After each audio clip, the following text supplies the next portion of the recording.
Hello everybody, welcome to the first installment of a series that is really for only approximately 73 people in this entire world, making a Spotify playlist for each of the 12 soil orders. Now, this is something I'm about 50% qualified to do because on one hand, I have a master's in soil science, but then on the other hand, I have a playlist called Music with over 800 songs on it with no regard to genre or vibe or really anything. However, nothing as logical as reason has ever stopped me from doing anything before. Now, what is a soil order, I can hear you asking? Well, don't worry, my sweet summer child. Find a nice mossy spot, sit down, get comfortable, and let your dirt dad take care of you. Now, to understand what soil orders are, first, you need to understand what soil taxonomy means. Now, this sounds scary, I know, but don't worry.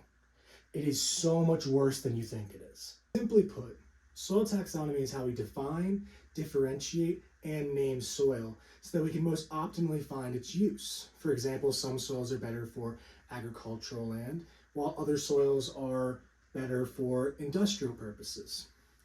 It's very similar to how we define anything else in this world: rocks, animals, booty quality. Speaking of biology, some of y'all might remember this. Dear King Philip choked on Frida's granular salts. Originally, I had King Philip choking on something else of Frida's. But I'm saving that for my only Durapans, where I'll get you harder than a Fragipan. Hi everybody, this is Steven here. I just wanted to say, that might be the funniest joke I've ever done in my entire life. Anyways, this system starts at the largest group, domain, where you have animals, plants, fungi, and goes down getting more specific at each step until you end up getting species, which is the most specific of them all. Well, soils have a very similar ranking system, be it slightly shorter than the ones that we use for living things.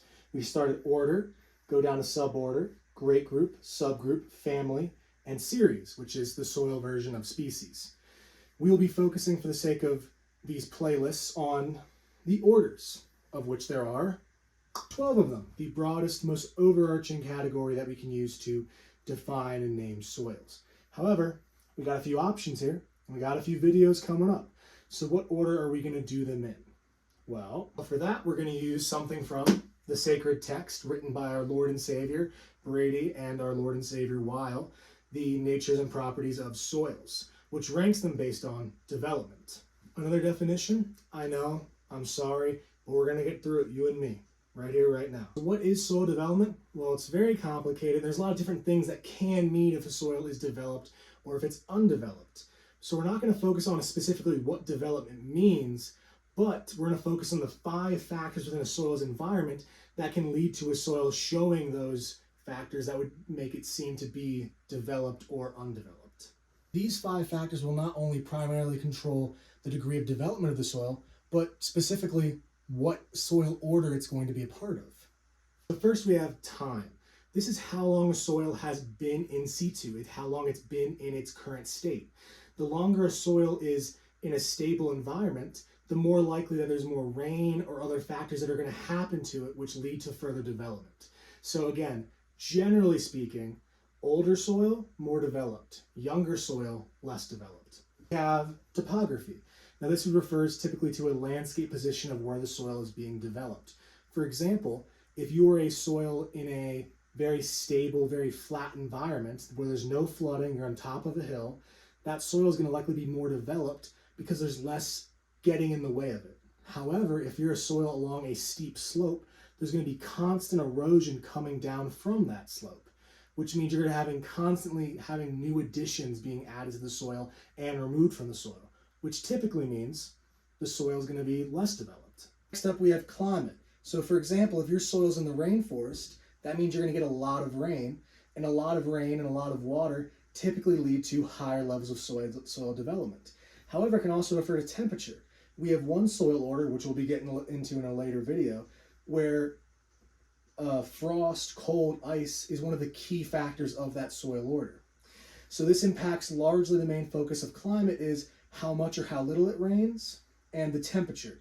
Also important note The colder it is, the less the microbes that are in the soil are able to work.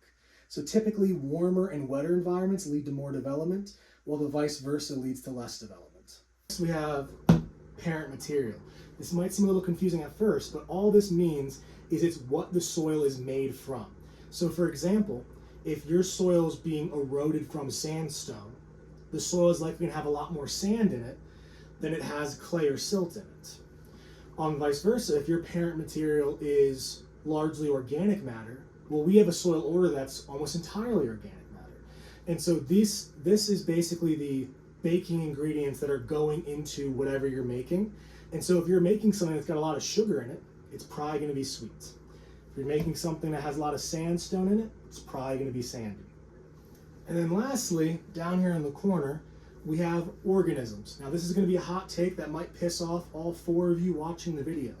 But to me, they are without a doubt the least important soil forming factor, at least relative to creating the soil orders. So what these are referring to is if you have a lot of earthworms or also vegetation. So for example, if you have a lot of pine trees, pine needles are very acidic. So when they fall off the tree and onto the ground, they're going to make the soil more acidic, which can be important for determining a soil order or for the eventual creation of a soil order. However, generally speaking, when it comes specifically to soil orders, organisms really aren't that important to their development. So, as a little recap example for how this impacts soil development. Typically speaking, hotter and wetter equals more development. Longer time means more development. Parent material and development I'm not going to get into it. It is important, but I can't get into it with this. And then topography, typically a more stable landscape equals more development, and a less stable landscape means less development. And once again, organisms are down there not doing shit. So for this video, we're going to start with our least developed soils and slowly work our way to the most developed soils. The least developed soil in all the soil orders is Entisols. So these soils are showing that they have almost no development. They have very little color development. They have very little horizonation, which is when you look at soil and it kind of looks like a layer cake where there's a bunch of fine lines and different colors and textures. It has almost none of that. It has almost no clays. It is just a sweet baby boy that hasn't really experienced shit in its life, and there's nothing going on, no thoughts, head empty. Overall, it's fairly unaltered from its original parent material. It is fresh out of the soil womb, hot out of the oven, and just dumb as hell. The background needed, let's just get into the music of it all. Now, from how I was describing it, Entisols to me just scream pop music. Now, I could just toss some Ed Sheeran on here and call it a day, but that's not what I want to do. That's not what I want these videos to be. I want them to be music I actually listen to and music that people could actually potentially enjoy. Created some rules to bring my vision to life. First, some rules for the overarching series as a whole, and then second, some rules specifically for Entisols to kind of keep the vibe alive. The overarching rules of the series are that for each playlist, an artist can only have one song by them. However, over the course of the series, an artist can have multiple songs across different playlists. However, no repeat songs throughout the entirety of it, and once again, per playlist, only one song per artist. And then lastly, and most importantly, all these playlists are not scientific. They are vibe-rhythmic. They're what feels right, and they're what's my opinion. I am sure that other people have very different opinions on this. Even you watching this who might not know anything about soils might kind of immediately be like, that's a dog shit opinion there. And that's completely valid. But remember, this is not scientific. Say it with me, folks. Vibe-rhythmic. Now for the 3 Entisol rules for this specific playlist. Number 1, because Entisols are young, the songs must be at least 5 years or younger. Secondly, Entisols must be upbeat. They're young. They have not been hurt by the world. They still believe in Santa Claus and think that the world is a good place. The songs need to represent that. They either have to be happy lyrically or upbeat, preferably both. Now, lastly, and arguably most importantly, Entisols don't fuck. Just kids. They don't even know what's going on. They're wee little babies, and I don't want any dirty, dirty songs disrupting my sweet, loving Entisol time. Busy watching Paw Patrol. Get your mind out of the gutter. Check for my shirt, Entisols, don't fuck. Those songs about sex, for God's sakes, they're barely alive. Alright, my little epipedons, let's get this party started. Keep it on review, this is not the rest of the night that the previous part of the video was filmed. At 2 a.m. on a Tuesday when we finished up the previous portion of the video. That is unrelated to why we didn't finish it. I kept filming for like an hour. I just didn't realize my phone was out of storage. First up, we have Oil and Water by Paris. This is my girlfriend's favorite band, and like the absolute hoe I am for her. It was within my Spotify top 5 Wrapped. However, I'd only known them for about 3 or 4 months at the time. Now, most of her older stuff is more of a punk pop mix and probably wouldn't be an Entisol. However, this one is much more in the mainstream pop category. It still has some angst, but the beat and the vibes the song gives out are still, to me, very poppy, kind of moving it more into that young Entisol category. This kind of fairy tale-like riff and a very upbeat sort of vibe to it. Now, if you're bi or lesbian or a guy who's willing to try anything once, I would definitely recommend giving a lot of her older stuff a listen to. One story about that, I accidentally got a shirt that called myself gay at one of her concerts. You see, in Paris, the A is replaced with a V, so this shirt spells something differently. I would say the shirt's about 60% accurate, but I didn't really put it together until I was about to buy the shirt, and my girlfriend had to tell me what it meant. Now, that didn't stop me.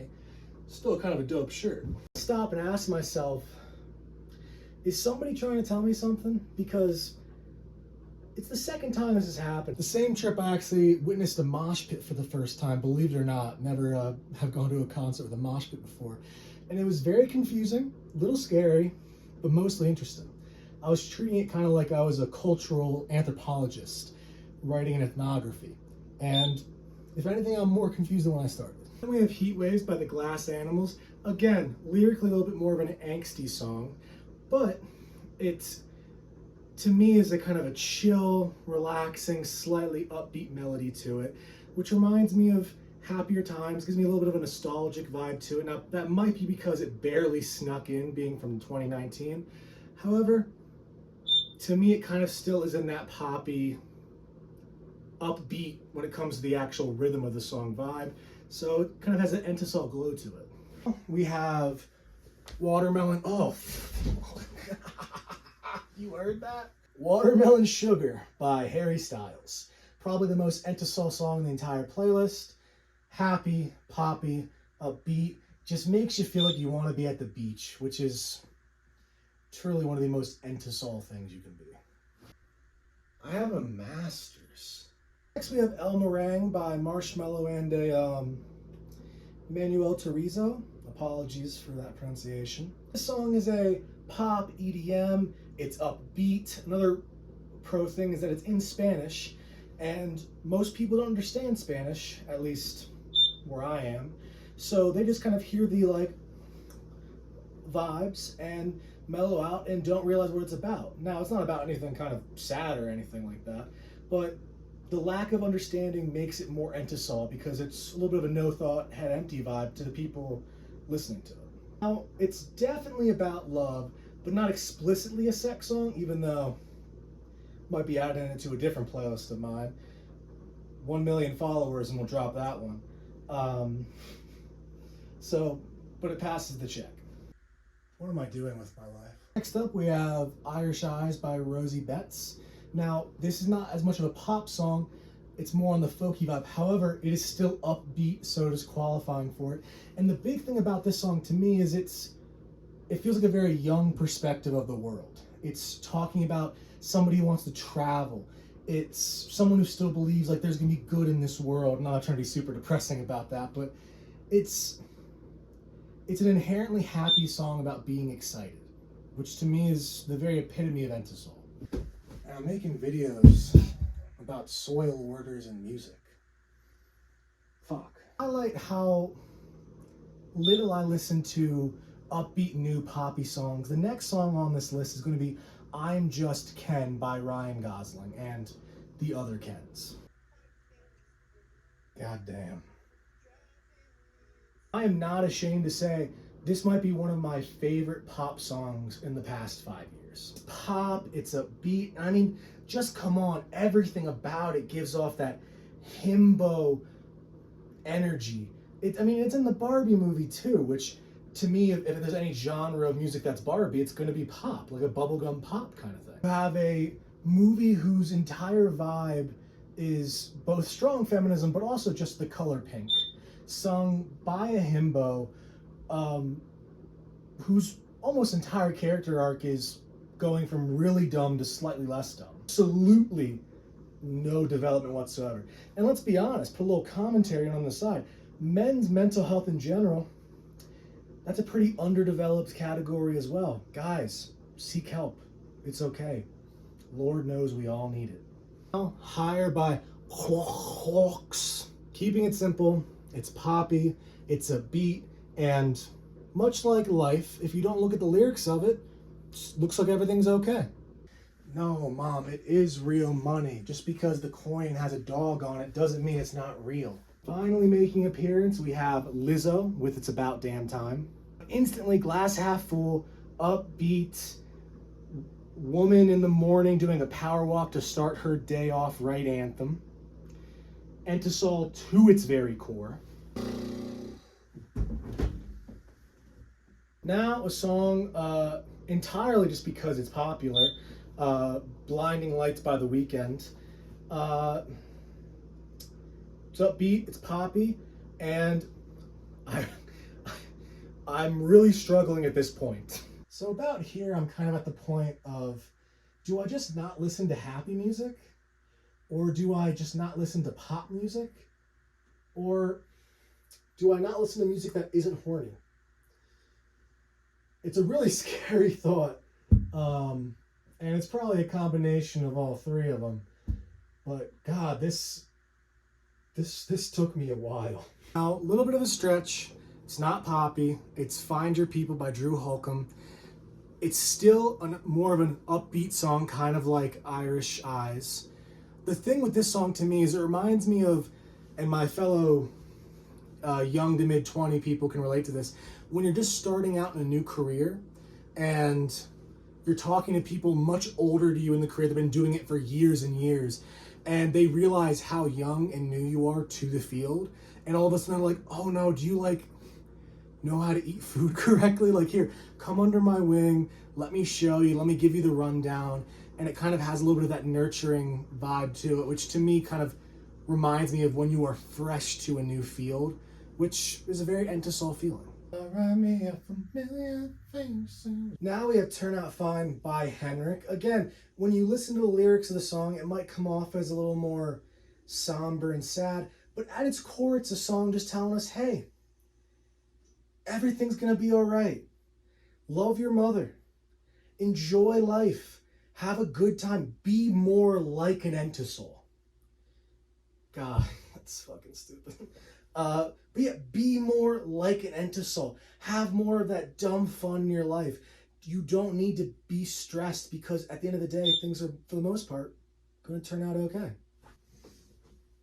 Now we have The Pink Pony Club by Chappelle Rowan.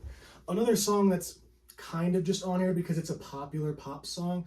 However, I think there's a lot more to it than that. It's a very hopeful song about queer joy and finding an accepting space, and that to me, hope itself is a very Entisol feeling because it takes a little bit of naivety to really have this pure unadulterated hope. It's also very fantastical. It gives a whimsical feeling to it. You may be saying, hey, isn't this about a gay bar? And my response would be, maybe, I don't know chapel like that, but also, who cares if it is? Gay bars aren't any more inherently sexual than normal bars are, and I don't think you would say a song about a bar, or even generally about drinking, while it might not be Entisol-y, is not inherently sexual, which is the only rules that we had there. Then we have The Love You Need by Eden. It is very fantastical, mystical, ethereal, and by one of my favorite indie alternative pop artists. Most of his work is really too sad to be an Entisol, and to be fair, this is one of my lesser favorite of his songs. I don't know what that says about me. But this one kind of has that Disney magic feeling. It's largely that Peter Pan, which is the most Entisol of any fairy tale ever. It's literally about trying to stay young and whimsical and magical. That's Entisol to its core. The entire idea of Entisol could be based in Peter Pan. Now, around here, I was beginning to completely curse and regret the rules that I made for this because I was running dry. But found a loophole. I got like 12 concussions. You Belong With Me by Taylor Swift. But Steven, that song came out way past the 5 years ago thing. Well, kiddos, I'm talking about Taylor's version, which did come out within the 5-year time frame I set for myself. 2021. Song about young love, new feelings. The idea of love around it is very Entisol, very young, very immature. Come on, it's an Entisol song. That same vein, we have On Top of the World by Imagine Dragons, which was part of a re-released album that came out, you guessed it, within the time frame. Now, I'm not trying to be brave when I say this, but I don't really listen to that much Imagine Dragons. However, you're a fucking liar if you don't think that that first album had some hits. Radioactive, Bleeding Out, Demons. Now, sure, we can say all their music sounds the same. This was the first time we'd really ever heard it. You cannot look me in the face and say that you were not at least at some level vibing to one of those songs. Bangers. What am I doing? Another upbeat song, we have Home by Good Neighbors. Popish, happy, about wanting to go back to, again, a similar time where you didn't have to stress, just everything was good. Everything was fine. You want to go back to when you were a little Entisol. You're tired of being an Oxisol, an Alphasol. They suck. They have big boy responsibilities. This song's all about, I just want to go back to that Entisol life, baby. Fuck. Another memed artist, we have Run by One Republic. Another upbeat song, has some cool whistling, drenched it in nostalgia. Like them or hate them, you got to admit they're Entisol. Now we have another impasse, because I thought Mountain Sound by Monsters of Men was the perfect Entisol song. It's upbeat, it has a love of the world, and also it hits on the fact that a lot of Entisols are in mountainous, harsh, steep elevation slopes terrain. Because when the soul is constantly moving, you don't have a lot of time to develop. And I thought this was the perfect Entisol song. However, it came out back in like the 2010s. But that didn't stop me. The Cabin re-records. It's technically not cheating. Now the penultimate song is Peaches by Justin Bieber, but specifically the one by Daniel Caesar, because it makes it even more poppy, even more brain rotting. It is the happy song about somebody so rich they don't have to worry about anything material. If you can't tell, the past few songs, we've fallen from that rule of wanting to make the playlist based on songs I usually listen to, I'll be honest with you. Then I racked my brain, what should be the final song in this Entisol playlist? And I was thinking, I was like, sure, I could have just put some of the real generic stuff on there, but I was still mostly trying to avoid that. But then I thought of AJR. My dreams unfold, nightmares come true. It was time to marry the game, and I said, yeah, I do. The single most Entisol band to ever exist. The songs, nonsense, confusing. So, for our final song, we have Bang by AJR. One of the most Entisol songs to ever exist, made by one of the most Entisol bands to ever exist. So, this is my Entisol playlist. I will link it down in the description. I'll be honest, it's not my best work because it's not an area that I'm super familiar with musically. I do listen to a lot of music, but whether it's good or bad, I usually don't listen to too much happy pop stuff. However, next week we're going to have Entisols, or whenever the next video comes out, which is an area that I feel I'm much more versed in.